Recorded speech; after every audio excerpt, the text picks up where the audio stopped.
Est-ce que la vie du passage a beaucoup changé? Oui, En quoi? en moins bien, Pourquoi? parce qu'il y a beaucoup moins de monde.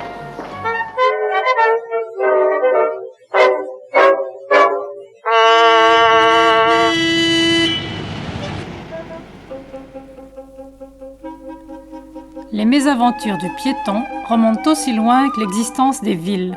Pourchassé par les chars romains, coincé par les carrosses qui emboutteillaient les allées royales du grand siècle, il suffit pour s'en convaincre de relire les chroniqueurs. C'est sans doute l'une des raisons de notre émission, essayer de savoir quelle relation le piéton entretient avec la ville aujourd'hui. Peut-elle enfin nouer avec lui des liens d'amitié et de sourire? À première vue, c'est douteux, mais c'est à voir. Avec l'apparition de la voiture, l'agression contre le malheureux qui va à pied s'amplifie. Il est chassé de la chaussée et l'énorme vague de bruit, l'assourdissant et polluant vacarme mécanique, le transforme en pantin silencieux. Garde-toi à droite, mon frère piéton, garde-toi à gauche, sinon garde-toi.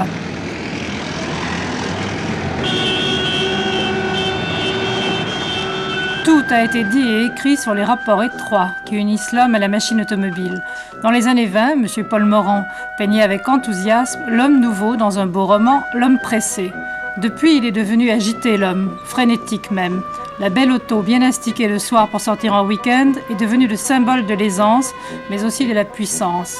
Et l'homme est devenu l'esclave du symbole. Objet de consommation dans l'esprit des constructeurs, l'auto devient objet d'adoration dans celle des consommateurs. Alors la ville étouffe, le piéton est traqué, partout, on ne se parle plus, on roule.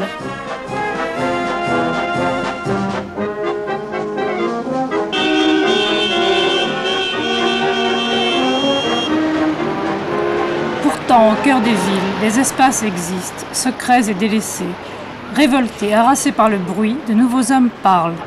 Il faut, disent-ils, sauver ces espaces, lieux de paix et de silence, où la beauté de la lumière vous emporte jusqu'aux rives du rêve.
Ces lieux, depuis des siècles, chaque ville les a inventés, patinés, avant la naissance du fonctionnalisme et de la religion de l'angle droit.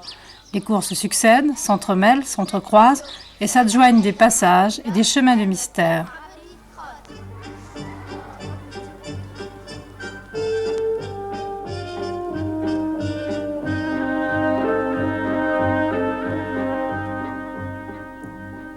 Le XIXe siècle, pour des besoins mercantiles, organise, invente, c'est le mot, ces endroits que l'on appelle des passages ou galeries qui feront florès sous le Second Empire, surtout à Paris, mais aussi à Marseille, Lyon ou Milan. Travaillez ici depuis combien de temps, madame? 30 ans.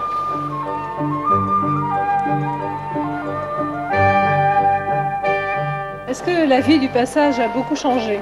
Oui, En quoi? en moins bien, Pourquoi? parce qu'il y a beaucoup moins de monde. Hein Louis, c'est vrai? Beaucoup moins de monde qu'autrefois. Microcosme de ville, le passage des panoramas est avec le passage des princes ce qui donne le ton de l'époque, le plus fréquenté, le plus réputé aussi. Le monde élégant s'y retrouve chez les marchands de la toilette ou dans les salons de thé. triomphe de l'architecture de fer. La galerie ou le passage tient à l'abri des intempéries comme du trop brûlant soleil, des promeneurs qui vont d'un passage à l'autre.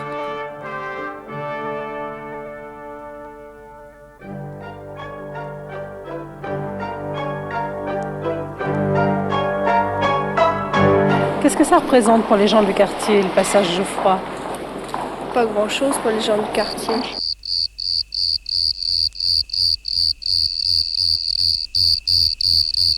Et le fait de se promener à l'abri, c'est agréable? Moi, je sais pas, ça me détend de venir ici.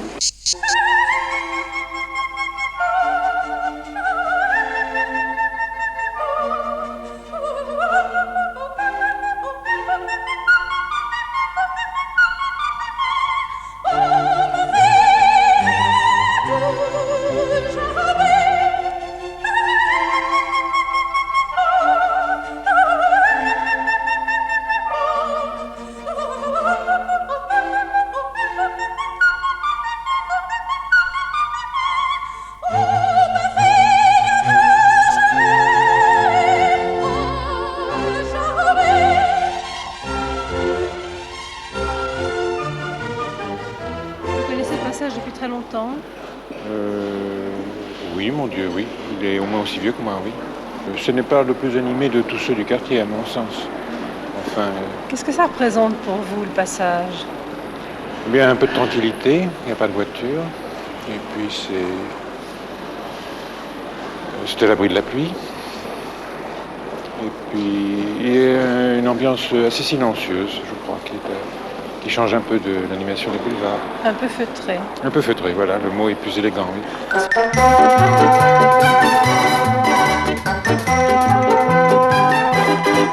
Autrefois, savoir flâner était une qualité aussi prisée que savoir faire des affaires, car si le piéton était roi dans ses galeries élégantes, c'était aussi pour que prospère l'industrie. Industrie de luxe ou d'illusion.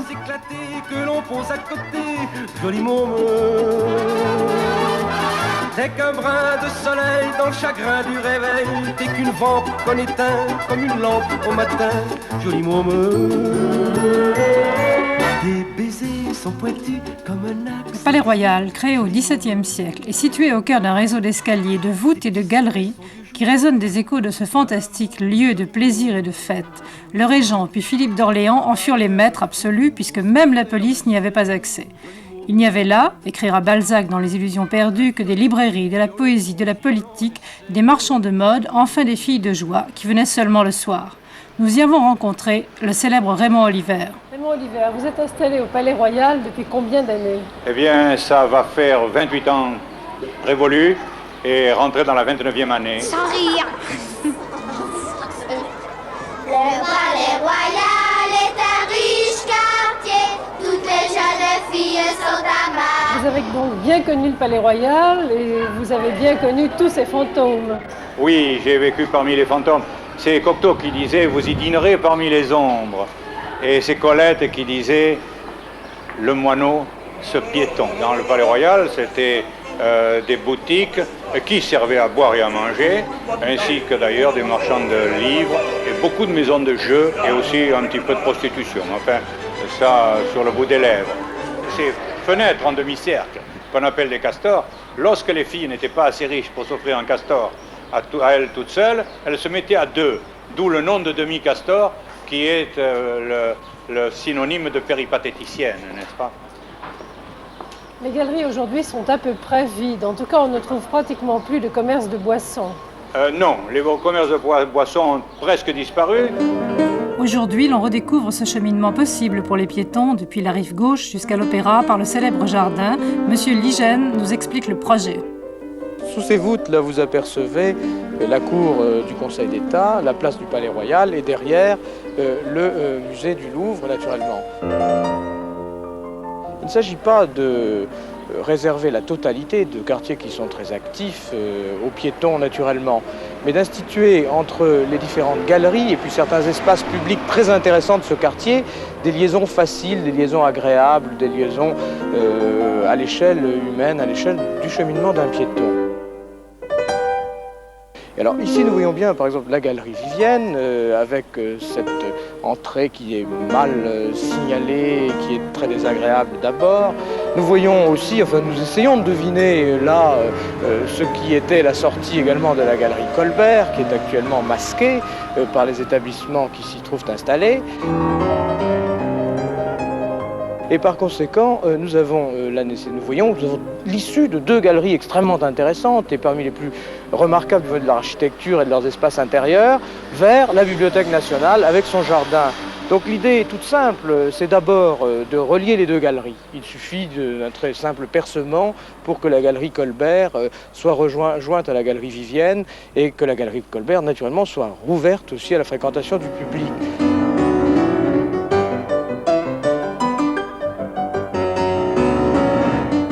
Ceci d'autant plus qu'il faut se souvenir qu'il y a 6 ou 7 ans, il était tout simplement question de détruire la galerie Colbert et d'y édifier à la place un ensemble tout à fait ordinaire de bureaux, n'est-ce pas, qui aurait absolument perdu tout le charme de cet espace de la galerie. Alors ça montre bien les 3 niveaux d'intervention de la puissance publique. D'abord empêcher qu'on détruise les passages, les protéger à chaque fois qu'elle en a l'occasion. Deuxièmement, leur créer l'environnement le plus favorable, notamment par des mesures de réorganisation de la circulation automobile. Troisièmement, prendre des mesures un peu incitatrices aux interventions privées par toute une gamme de moyens, qui serait trop long de détailler, de manière que cette opportunité soit exploitée par les commerçants, les propriétaires de ces ensembles. Das ist die ewige Kunst. La plupart du temps, les passages qui étaient des raccourcis par rapport à d'autres voies de la ville étaient des passages un peu corridors, tandis que le parti qui a été pris pour le passage Vivienne est assez différent. C'est au contraire un passage qui s'efforce de souligner, enfin d'élargir l'allée. Lui donner d'ailleurs une très belle décoration, à la fois au sol et le long des parois. De tasser de façon très importante finalement et l'entresol et l'étage généralement réservé à l'habitat pour affirmer au contraire la largeur de cette circulation. Il y a un soin dans la conception de ces espaces qui est tout particulièrement remarquable et qui, je répète, bien que les passages de manière générale soient très bien traités, fait quand même de la galerie Vivienne sans doute un des joyaux des passages couverts de Paris par sa disposition et le parti d'architecture qu'elle exprime.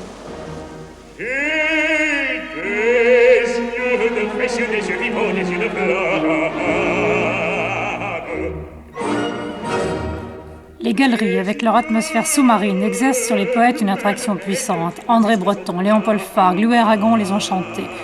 Huguette Spengler, elle, a choisi de vivre dans cet espace clos, propice à l'explosion créatrice.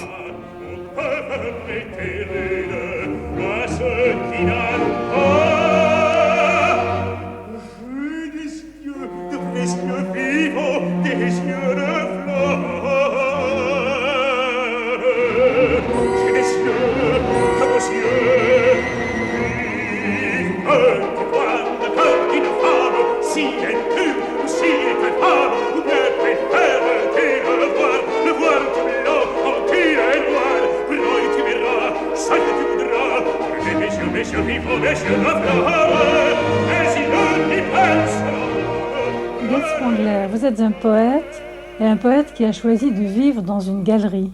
Pourquoi ? Qu'est-ce que cela évoque ? Qu'est-ce que cela représente pour vous ? Eh bien, pour moi, les galeries sont des lieux d'amour. Je pense que ce sont des ventres pour consoler les âmes blessées. Alors, je me sentais très cœur blessé, papillon qui ne savait plus où me poser dans ce monde que je ne comprends pas. Et un jour, j'ai eu ce choc qui est une épousaille en découvrant que Paris avait des galeries absolument délicieuses, de rêve, et qui sont aussi très mal comprises, abandonnées, perdues, insolemment abandonnées. Et je trouve que c'est pas très digne d'une France qui se dit au plus haut niveau de la culture.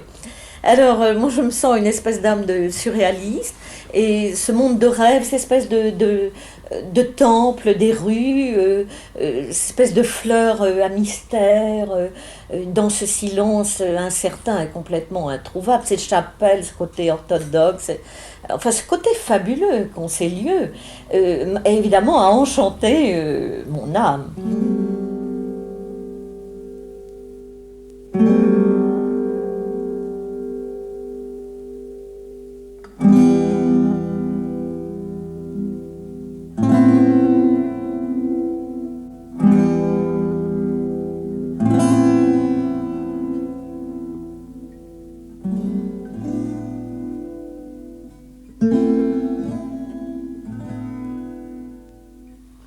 Gerd Spengler, vous me disiez tout à l'heure, je suis une femme orientale.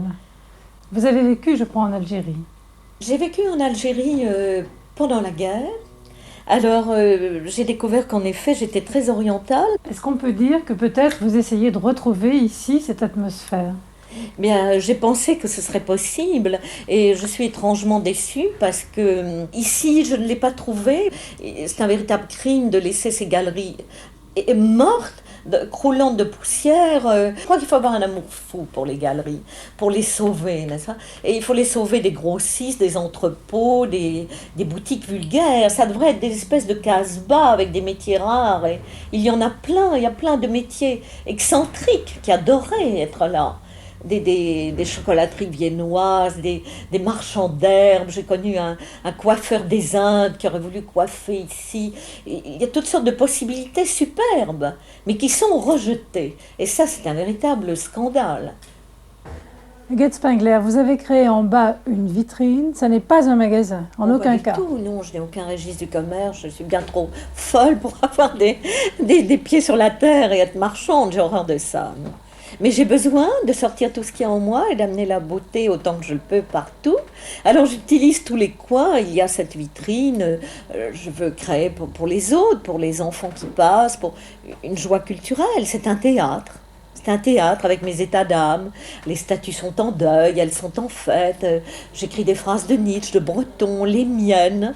Et je crois que ça forme un lieu de culture vivant.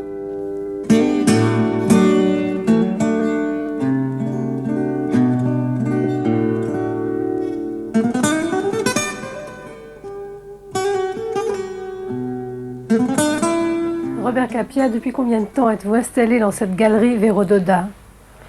Depuis 15 ans, je vis Galerie Véro-Doda. Je dis je vis parce que j'y travaille et j'habite. J'habite l'entresol de ce passage. Et c'est vraiment, je suis là par coup de foudre. Enfin, j'ai découvert tout à fait par hasard ce passage. Il pleuvait, on m'avait indiqué un commerce pas très loin d'ici. Je suis entré tout simplement pour m'abriter de la pluie. Et ça a été une sorte de révélation. Vous savez, la galerie Véro-Doda est un lieu clos et désert. Et Dieu sait si à Paris, dans le centre de Paris, il est difficile de trouver un lieu où l'on ne rencontre personne et où il n'y a pas de bruit.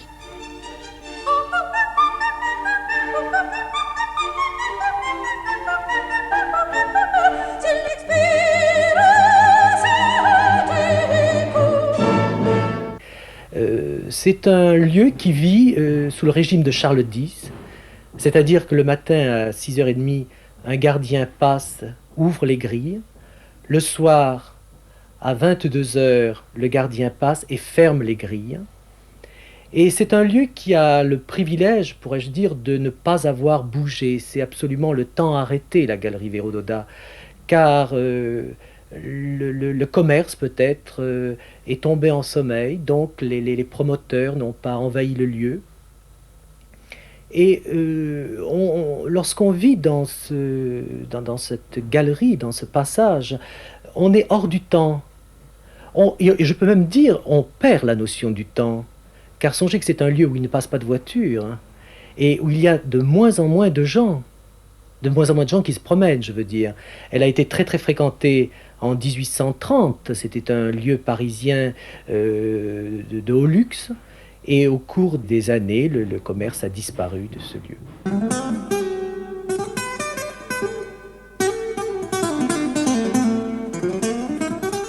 Vous n'avez jamais envie d'aller habiter ailleurs avec du soleil, avec des arbres? Pas du tout. Pas du tout, je déteste le soleil, je déteste la nature, et c'est une des choses, je ne comprends pas du tout, si vous voulez, l'engouement qu'il y a actuellement à cette recherche d'avoir la peau bronzée. Là, et je n'ai nullement envie d'être au soleil, d'être au grand air, et encore moins de voir de la végétation. Je n'aime pas ça du tout. Est-ce que vous aimeriez voir une animation plus grande dans la galerie? Les boutiques ne sont pas toutes occupées. Pas du tout. Vous savez, je crois que le charme de la galerie Véro-Doda, c'est que c'est un lieu mourant, mais qui n'est pas encore mort. Et je crois que c'est là où le charme qui se dégage lorsqu'on pénètre dans ce passage, je crois que c'est ça. C'est un petit peu, si vous voulez, comme la ville de Venise. Quel est le charme de Venise? Je crois que c'est cette espèce d'atmosphère mourante, mais qui ne meurt jamais. Et ça, je crois que ça dégage énormément de charme.